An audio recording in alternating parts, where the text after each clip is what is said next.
కమలం పార్టీకి ఈటెల రాజీనామా చేయనున్నారా? బీజేపీలో ఈటెలకు ఊపిరి ఆడటం లేదా? బీజేపీ రాష్ట్ర అధ్యక్ష పదవి చేజారిన కాడి నుంచి అడుగడుగునా అవమానాలేనా? దీనికే పార్టీకి రాజీనామా చేసే ఆలోచనలో ఉన్నారా? లేక ఇంకేమైనా కారణాలున్నాయా? ప్రత్యర్థులపైకి ఈడీని సంధించేవారు మరి సొంత పార్టీలోనే కుంపటి పెట్టి పార్టీకి రాజీనామా చేస్తానంటే అధిష్టానం ఊరుకుంటుందా? ఈ ప్రశ్నలన్నిటికీ సమాధానం తెలుసుకునే ముందు ఇంకా మన ఛానల్ సబ్స్క్రైబ్ చేయకపోతే ఇప్పుడే చేయండి. ఇక వీడియోలోకి వెళ్తే మొత్తానికి ఈటెల శిబిరంలో నిరాశ అలుముకుందని తెలుస్తోంది. బీజేపీలో మాజీ మంత్రి ఈటెల రాజేందర్కు ఊపిరాడటం లేదని సన్నిహితులు చెబుతున్నారు. కమలం పార్టీకి రాజీనామా చేసేందుకు సిద్ధమవుతున్నట్లు కూడా వార్తలొస్తున్నాయి. అందుకే పదే పదే ఆత్మగౌరవం, ప్రజలు, పదవులు, గడ్డిపోచలు అనే కామెంట్స్ తన నోటి నుంచి తరచూ వినిపిస్తున్నాయి. గతంలో బీఆర్ఎస్లో ఉన్నప్పుడు కూడా అధినాయకత్వంతో విభేదాలు వచ్చినప్పుడు ఇలాంటి కామెంట్సే వినపడ్డాయని చెప్పేసి ఆయన దగ్గర నుంచి గమనించిన వ్యక్తులు గుర్తు చేస్తున్నారు. ఇప్పుడు కూడా అలాంటి కామెంట్స్ ఈ మధ్య తరచూ చేస్తున్నారు. బీఆర్ఎస్కు రాజీనామా చేసి వచ్చి ఉప ఎన్నికల్లో విజయం సాధించిన ఈటెల రాజేందర్కు మొదట్లో బీజేపీలో పరపతి బాగానే నడిచింది. మొన్నటి బీజేపీ రాష్ట్ర అధ్యక్ష పదవి కోసం నాయకుల పేర్లు పరిశీలించినప్పుడు కూడా ఆయన పేరు ప్రస్తావనకు వచ్చింది. ఒకానొక దశలో ఈటెలే తెలంగాణ బీజేపీ అధ్యక్షుడు కాబోతున్నారని జోరుగా ప్రచారం కూడా జరిగింది. ఆయన ప్రధానమంత్రితో భేటీ కావడంతో ఆ ప్రచారం నిజమని కూడా వార్తలొచ్చాయి. సడన్ గా రామచంద్రరావును బీజేపీ స్టేట్ ప్రెసిడెంట్ గా డిక్లేర్ చేశారు. దీంతో ఒక్కసారిగా ఈటెల శిబిరంలో నిరాశ అలుముకుంది. దీనికి తోడు ఆయన ప్రాధాన్యతను తగ్గిస్తూ వస్తున్నారనే ప్రచారం ఆయన వర్గంలో గట్టిగా వినిపిస్తోంది.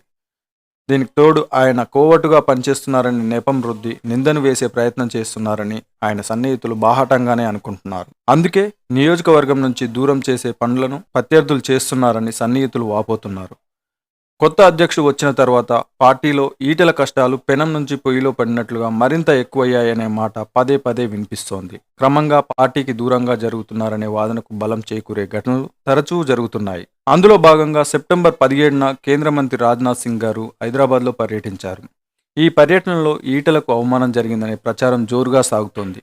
రాజ్నాథ్ సింగ్ను కలిసేందుకు ఒక పాస్ అడిగినట్లు తెలుస్తోంది. కానీ ఇచ్చేందుకు పార్టీ ముఖ్యులు అంగీకరించలేదని సమాచారం. ఆ పాస్ ఇవ్వకపోవడంతో అక్కడి నుంచి కోపంగా లేచి వెళ్లిపోయేందుకు సిద్ధమైనట్లు సన్నిహితులు చెబుతున్నారు. వెంటనే అక్కడే ఉన్న కొందరు ఆయన్ని శాంతింపజేసి పరిస్థితి చక్కదిద్దారని అంటున్నారు.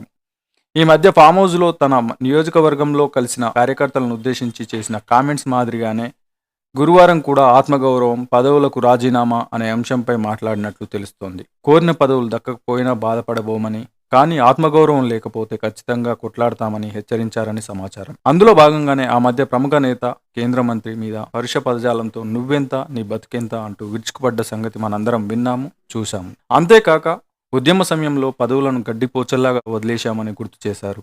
20 ఏళ్లలో ఎవరైనా 4 సార్లు ఎమ్మెల్యే అవుతారని, కానీ తాను మాత్రం 7 సార్లు ఎమ్మెల్యే అయ్యానని రాజీనామాల విషయాన్ని ప్రస్తావించారు. అధ్యక్ష పదవి ఇవ్వకపోయినా కనీస గౌరవం కూడా దక్కడం లేదన్న అసంతృప్తితో ఈ కామెంట్స్ చేశారని అంటున్నారు. ఉప్పల్ అసెంబ్లీ నియోజకవర్గం కాప్రాలో నేతాజీ సుభాష్ చంద్రబోస్ విగ్రహాన్ని ఆవిష్కరించిన ఎంపీ ఈటెల ఈ కీలక వ్యాఖ్యలు చేశారు. ప్రజలను ఉద్దేశించి మాట్లాడుతూనే పార్టీలో తనను అవమానిస్తున్న వాళ్లకు బీజేపీ అధినాయకత్వానికి సంకేతాలిచ్చారు. ఆయన ఇంకా ఏమన్నారంటే, మనం నిన్న ఎగరవేసుకున్న జాతీయ జెండా తెలంగాణ ప్రజల రక్త తర్పణాన్ని గుర్తు చేసింది. దేశంతో పాటు మనకు స్వాతంత్రం రాలేదని, దానికోసం మన పూర్వీకులు పడ్డ కష్టం భావితరాలకు అందించడమే నిన్న వేడుకల లక్ష్యమని, అభివృద్ధి కావాలా ఆత్మగౌరవం కావాలా అంటే ముందు కోరుకునేది ఆత్మగౌరవమే, స్వయం పాలన. కానీ ఆనాడు అది లేకుండే. ఆత్మగౌరవం కోల్పోయిన తరువాత వచ్చే ఏ పదవైనా గడ్డిపోచతో సమానం. తెలంగాణ ఉద్యమంలో ఎమ్మెల్యే పదవిని గడ్డిపోచలాగా విసిరివేసినాం. 20 ఏళ్లలో 4 సార్లు ఎమ్మెల్యే కావాల్సింది 7 సార్లు అయ్యాం. మాకు ఆత్మగౌరవం, స్వయం పాలన కావాలని కొట్లాడినాం అని అన్నారు ఆయన. ఇంతవరకు బాగానే ఉంది. కానీ ఒకవేళ ఈటెల పార్టీ నుంచి విడిపోయి సొంత కుంపటి పెట్టుకోవడమో లేక వేరే పార్టీలో జాయిన్ అవ్వడమో జరిగితే పార్టీ అధినాయకత్వం ఊరికే ఉంటుందా? బీఆర్ఎస్ నుంచి వైదొలిగినప్పుడు అవినీతి జరిగిందనే నెపంతో జరిగిన అధికారుల దాడులు మళ్లీ పునరావృతం కాకుండా ఉంటాయా? ఇప్పటి వరకు బయట పార్టీ నేతల మీదనే పలు రకాల అధికారుల దాడులు జరగడం చూసాం. మరి ఈటెల బయటికి వెళ్తే ఎలా ఉండనుంది అనేది ముందు ముందు తేలనుంది. అసలు ఈటెల రాజీనామా చేసి బయటికి వెళ్తారని మీరు భావిస్తున్నారా? కామెంట్లో తెలపండి. ఈ వీడియో నచ్చితే లైక్ చేసి సబ్స్క్రైబ్ చేసి ఆదరించండి. Signing off. సర్వేజన సుఖినో భవంతు.